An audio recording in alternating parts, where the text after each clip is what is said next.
In Allah's mercy, a comforting embrace, bringing peace and hope to everyone's space, bringing peace and hope to everyone's space. The immense mercy of Allah Almighty. Alhamdulillahi Rabbil Alameen, wassalatu wassalamu ala Sayyidil Anbiya'i wal Mursaleen. Amma ba'd, fa'a'udhu billahi minash shaitanir rajim. Bismillahir Rahmanir Rahim. Respected viewers of Madani Channel, we once again welcome you in our program, The Immense Mercy of Allah Subhanahu wa Ta'ala. Inshallah, today we'll be talking about a great personality who received the mercy from the court of Allah Subhanahu wa Ta'ala. So much to learn from his seerah and how Allah Subhanahu wa Ta'ala showered his mercy upon him. Be with us from start till end, inshallah. Immense amount of knowledge you'll be learning from this program called Immense Mercy of Allah Subhanahu wa Ta'ala. Before we proceed towards our topic of the day, let's make few good intentions.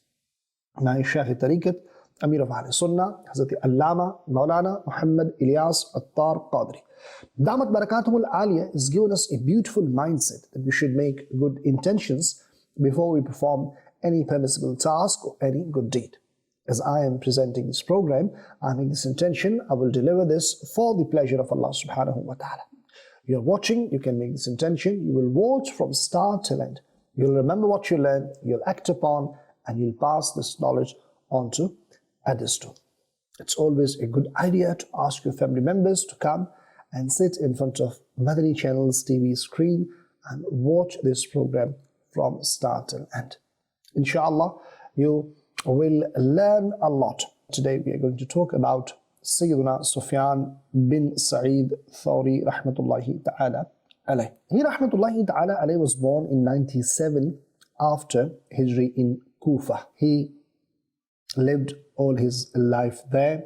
He learned ulum diniya, Islamic studies, and in taqwa, in piety, he was known, and he was imam of his time in zuhud and taqwa. Abbasi Caliph Mansur, he wanted to make him governor, but he rahmatullahi ta'ala alayh refused. In 144 after Hijri, he rahmatullahi ta'ala alayh migrated from Kufa and went to Makkatul Mukarramah and then Madinatul Nabi, Zadahum Allahu sharfan wa ta'zima, and he resided there. Then Khalifa Mahdi, he summoned him in his court, but he hid somewhere.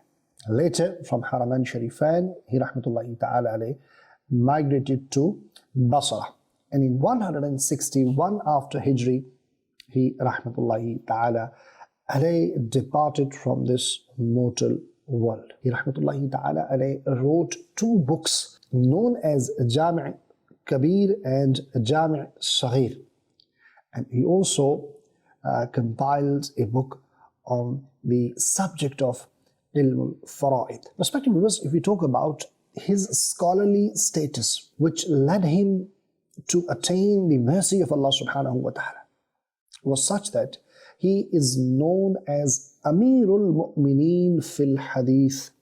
Allahu Akbar. Those, they are Ahle Ilm, people of knowledge, they know that what does this title mean.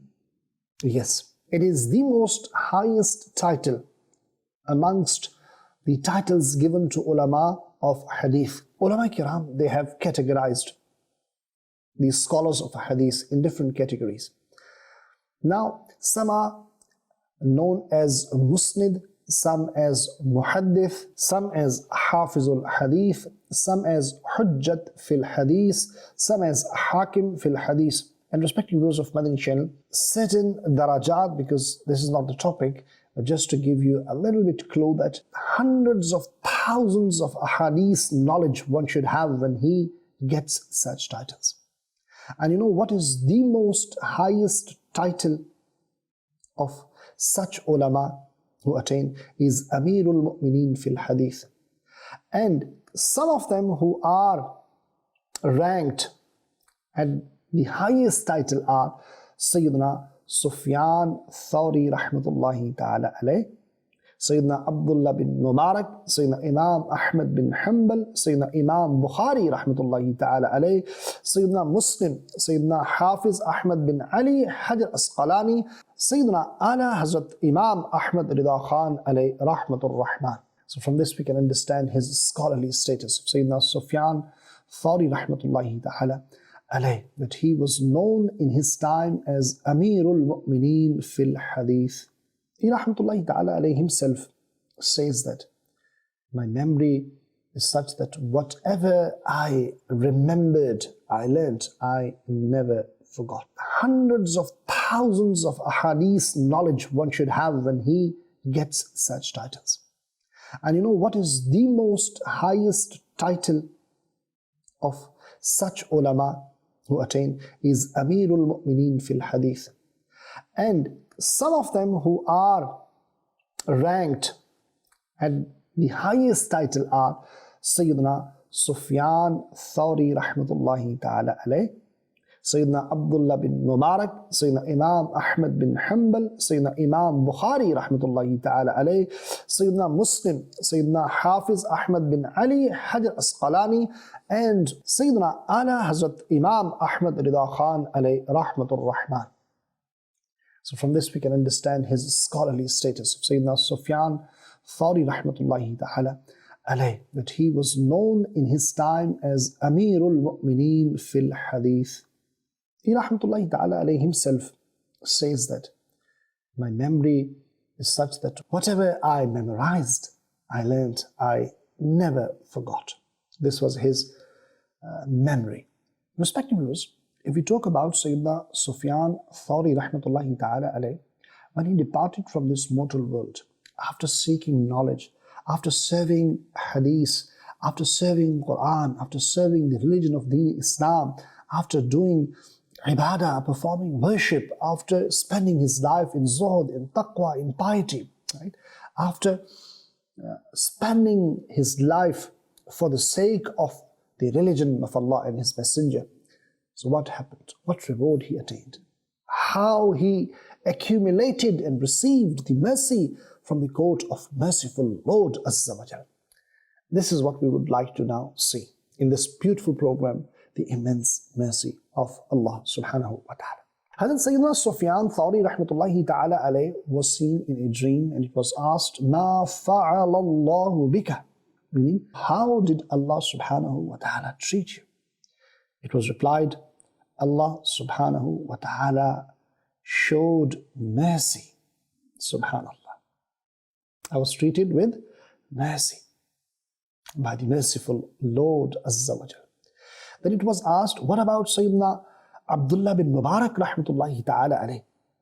It was replied, he is amongst those people who are given the opportunity to present themselves in the court of Allah subhanahu wa ta'ala twice a day. Allahu Akbar. Subhanallah. This is what you receive when you do something good in this dunya, and when you leave this mortal world, the reward, the rank, the mercy from the merciful Lord Azza wa Jal. Respected viewers, and another hikayat which has been mentioned here, Sayyidina Abu Bakr Abdullah bin Muhammad bin Ubaid al-Ma'ruf, Imam Abi Dunya, rahmatullahi ta'ala alayh, he writes that Ali bin Budayl said that I saw Sayyidina Sufyan Suri rahmatullahi ta'ala alayh in my dream, and I asked, how were you treated?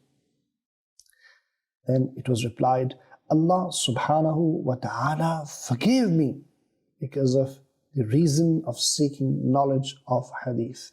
For the reason that I was talib of hadith. Due to talab of hadith, I was forgiven.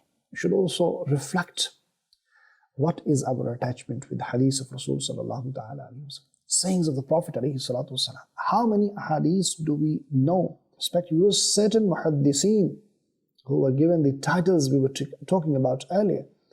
They knew a hadith with their mutun and asanid up to 300,000.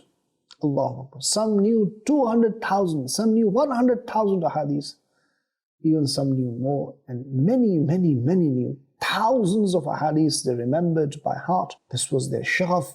That's how they were engaged, and they used to read and learn ahadith of Rasul sallallahu ta'ala. because this is an ocean of knowledge.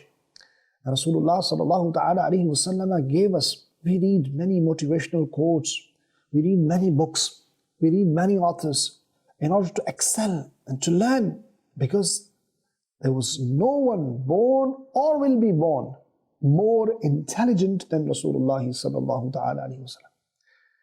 If you want to excel in any field, you should read, understand the sayings of the Prophet alayhi salatu wasalam, and to better our this dunya and the hereafter, we should see the sayings of the Prophet sallallahu alayhi wasallam. There's a guidance for us, there's a hidayah for us.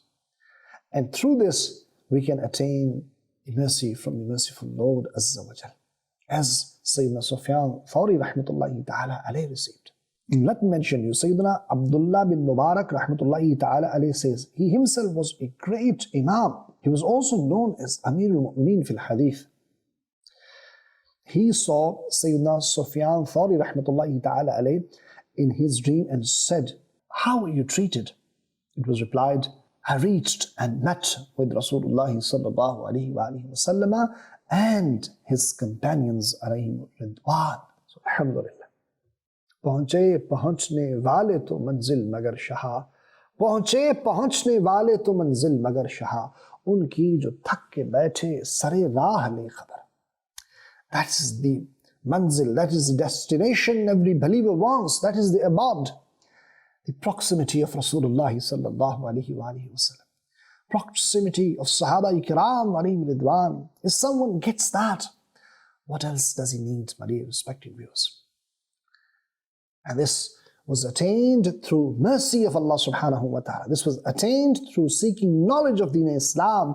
This was attained through learning a hadith and then teaching a hadith. This is what you get. When you serve religion in this dunya and when you depart, you are rewarded and your abode is with subhanallah. And what a great abode and proximity you receive.